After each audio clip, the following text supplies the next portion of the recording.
যেমন একটা বড় আলোচনা যেটা উঠেছে যে আমরা একই দিনে সাধারণ নির্বাচন বা জাতীয় সংসদ নির্বাচনও করতে পারি, সেই দিনই আমরা গণভোটটাও করে ফেলতে পারি, যে এই আমরা সংস্কার, সেই সংস্কার প্রশ্নে আপনার মতামতটা কি? এই ঐক্যমতের ক্ষেত্রে যে আন্দোলনের প্রসঙ্গটা তুলেছেন, এখানে সুস্পষ্টভাবে দলীয় স্বার্থ কাজ করছে। যে আমরা তো এখনো একটা বিশেষ পরিস্থিতির মধ্যে আছি, একটা অভ্যুত্থানের পরে আমরা এখন যেভাবে সরকার গঠন করেছি, হ্যাঁ ঠিক আছে, আমরা মোটামুটি সংবিধান মেনেই সরকার গঠন করেছি আদালতের মত নিয়ে, এটা বিপ্লবী সরকার কি সরকার নিয়ে ঐতিহাসিক বিতর্ক চলতেই থাকবে।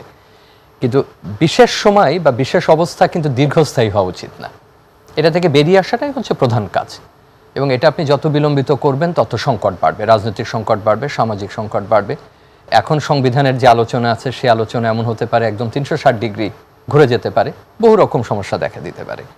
এইটাকে বিবেচনায় নিয়ে যদি আলোচনাগুলো করি, আপনার কথাতেই আসছি, ঐক্যমতের যে জায়গাটা কায়েম ভাই চমৎকারভাবে ব্যাখ্যা করেছেন, যে আমরা যদি কমিশনের সঙ্গে আমাদের রাজনৈতিক দলগুলোর বা বিভিন্ন মোর্চা গোষ্ঠীগুলোর যদি আলোচনার একটা সারাংশ তৈরি করি, তাহলে তারা কিন্তু একটা বলা চলে অনেকটা একটা সংকট সমাধান বা একটা যেভাবে আমরা একটা নেগোসিয়েশন করি সেই পদ্ধতিতেই তারা গেছেন। উনি দুটোর কথা বলেছেন, যে একটা কমন মিনিমাম জায়গা, একটা জায়গাতে আসা, অর্থাৎ একেবারে ন্যূনতম যেন একটা মতৈক্য প্রতিষ্ঠিত হয়।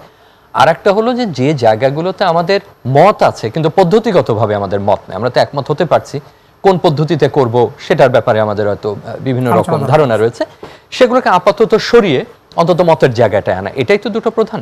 এখন যে আলোচনা আপনি শুরু করেছেন, একটা পিআরের আর একটা ইসলাম পছন্দ একটা বড় দলের দাবি হচ্ছে যে আমাদের সংবিধানের যদি মুখবন্ধকে আমরা অন্যভাবে বা পুনর্বিন্যাস করা, এইটা বৃহৎ আলোচনার বিষয়। এই আলোচনা কেবলমাত্র ঐক্যমত্য কমিশন এবং কিছু রাজনৈতিক দল ঢাকাতে করবেন এবং বাকি জনগণের সেখানে সম্পৃক্ততা থাকবে না, জিনিসটা কিন্তু আমি মনে করি যদি আপনি একাডেমিকভাবেও দেখেন এবং কার্যকরভাবে দেখেন, এটা কিন্তু এত সহজ আলোচনা না।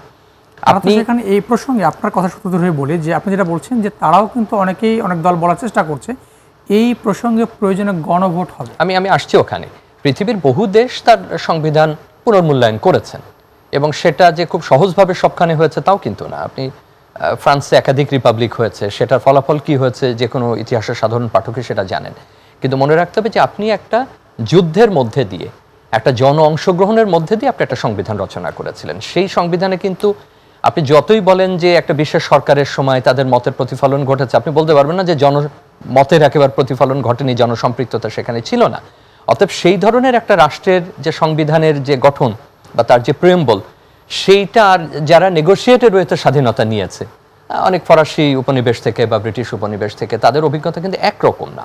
এখন আপনি এখন একটা বিশেষ পরিস্থিতিতে আসছেন, কোনো সন্দেহ নাই। যে অভ্যুত্থানের মধ্যে দিয়ে এটা আসছে সেটাকে কোনোভাবেই আপনার অবমূল্যায়নের কোনো সুযোগ নাই বা কারোর সাপেক্ষে তুলনা করবারও কোনো প্রয়োজন নাই। কিন্তু সেটা কি পদ্ধতিতে রাখা হবে, কাইয়ুম ভাই আরো ভালো বলতে পারবেন, সেটা নিয়েই তো আলোচনা, যে সেটা কি আমি প্রতিস্থাপন করব নাকি আমি একটা রেফারেন্স হিসেবে রাখবো, যেটা বিএনপি বলেছে বা আরো অনেক দল বলেছে। সেই আলোচনার জন্য কিন্তু জনগণের একটা সময় প্রয়োজন, আমাদেরও একটা সময় প্রয়োজন। আপনি তো আমাকে একটা সময় দিতে হবে আলোচনার জন্য। আপনি এখানে যত আলোচনা হচ্ছে, আপনি কি জোর করে বলতে পারবেন যে প্রতিটা আলোচনায় জনগণ সম্পৃক্ত? না। কারণ এখন যদি এই দলগুলো, কাইয়ুম ভাইরই যদি আমি ধরি, যে তাকে যদি এখন আলোচনাও চালাতে, জনসম্পৃক্ততা চালাতে হয়, এটা এক রৈখিকভাবে সম্ভব না। আপনি বড় দল বিএনপির কথাই ধরেন, সে একদিকে আলোচনা টেবিলে বসতে হচ্ছে, অন্যদিকে তার দল ঠেকাতে হচ্ছে, অসংখ্য লোক তার বহিষ্কৃত হয়েছে, শৃঙ্খলাজনিত কাজ করতে হচ্ছে, কাজটা সহজ না। তার মানে এখনো কিন্তু জন অংশগ্রহণটা দ্বিতীয় স্তরে, সরাসরি না। এটা কিন্তু আমাদেরকে মানতেই হবে। কোনো সংগঠন আছেন, দল আছেন, যার ঢাকার বাইরে তার ব্যাপ্তিই নাই, তারা হয়তো টেলিভিশনে সক্রিয়, তারা আলোচনাতে সক্রিয়, আমি তাদেরকে কিন্তু অবমূল্যায়ন করছি না, তারা অত্যন্ত গুরুত্বপূর্ণ ভূমিকা রাখছেন। এবং এই আলোচনায় আমি যতগুলো শুনছি টেলিভিশনে বা সরাসরি, তাদের দল ছোট হতে পারে আকার আকৃতিতে, কিন্তু তাদের মূল্যায়ন কিংবা তাদের অবদান কোনো অংশে কিন্তু বড় দলের চাইতে কম না।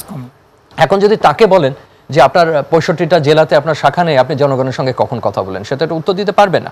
একটা ঘাটতি কিন্তু থেকেই যাচ্ছে, যে জনগণের সাথে কিন্তু আপনি আলোচনা করছেন না।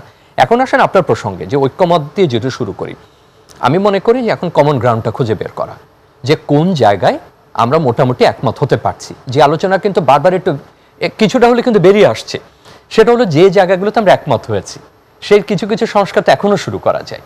মানে তার জন্য আমাদের নির্বাচন পর্যন্ত কিন্তু অপেক্ষা করতে হচ্ছে না। এরকম তো অনেকগুলোতে আপনারা একমত হয়েছেন কাইয়ুম ভাই, সেটা আমরা শুরু করতে পারি। এবং যে জায়গাটা আমরা একমত হচ্ছি সেটা দিয়ে আমরা যদি ওই প্রস্তাবও রাখি, এটা আমি আবার হাইপোথিসিস আকারে বলছি, কোনো দলের পক্ষে বলছি না, যেমন একটা বড় আলোচনা যেটা উঠেছে যে আমরা একই দিনে সাধারণ নির্বাচন বা জাতীয় সংসদ নির্বাচনও করতে পারি, সেই দিনই আমরা গণভোটটাও করে ফেলতে পারি যে এই আমরা সংস্কার, সেই সংস্কার প্রশ্নে আপনার মতামতটা কি। কিন্তু সেক্ষেত্রেও কিন্তু আপনাকে একটা ক্যাম্পেইন করতে হবে জনগণের সঙ্গে যে এই ইস্যুসগুলো, যেমন আমি একটা দূরবর্তী উদাহরণ দিই, মন্ট্রিয়াল একসময় আলাদা হতে চেয়েছিল।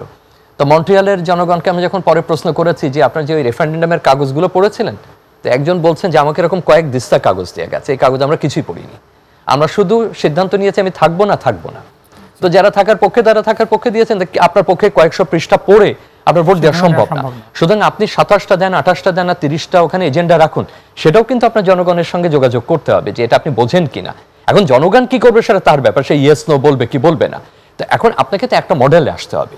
দ্বিতীয় আসুন, আপনি যে এই ঐক্যমতের ক্ষেত্রে যে আন্দোলনের প্রসঙ্গটা তুলেছেন, এখানে সুস্পষ্টভাবে দলীয় স্বার্থ কাজ করছে।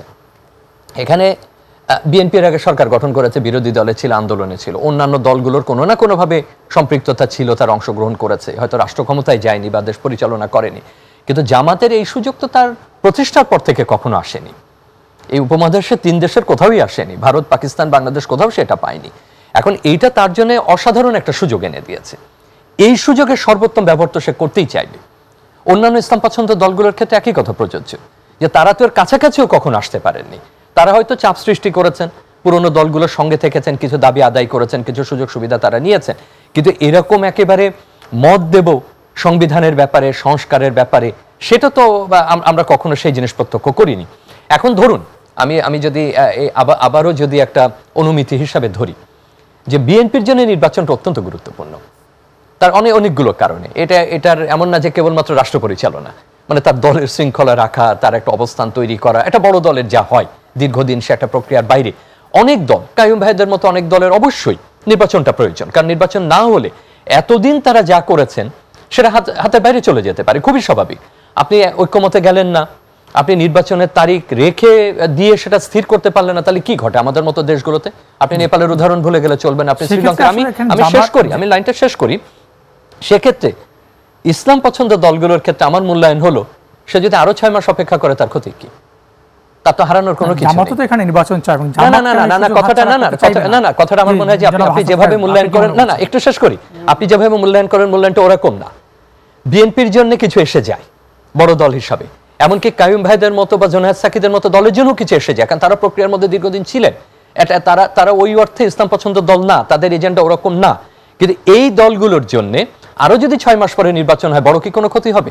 সে আরো গেইন করবে, সে আরো নতুন নতুন দাবি আনবে। 1 বছর পরে হলে তার কোনো কিছু এসে যায় না। কিন্তু সামগ্রিকভাবে আপনি যদি নির্বাচন না করতে পারেন সময় মতো, তাহলে এতক্ষণ যে আলোচনাগুলো করলাম সে আলোচনা অর্থহীন হয়ে পড়বে।